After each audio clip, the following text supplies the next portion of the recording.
Here are your answers to 43 through 46.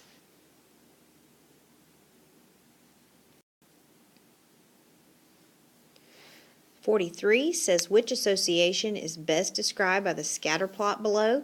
We look at the dots in this scatter plot. They're pretty much in the shape of a line, right? I could draw a line through them.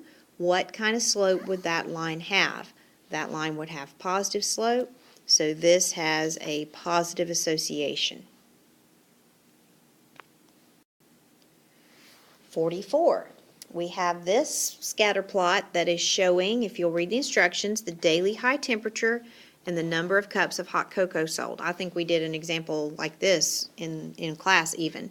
It says that we want to look to see if there's an outlier.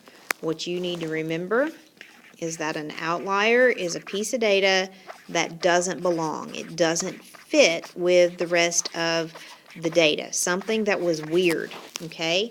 So we look here, and I see a couple of dots up here that are a little bit out of place. But I noticed this one right here. What's weird about this? When the temperature was 30 degrees, how many cups of hot chocolate did they sell? 2, right?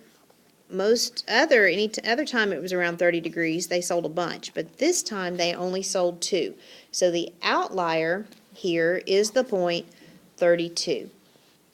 30,2. Now, 45 says what best describes the association shown by this scatter plot. So we want to look, is this pretty much in a linear shape? Does that look sort of like a line? It does. And would that line have positive or negative slope? It would have negative slope, so it's a negative linear association.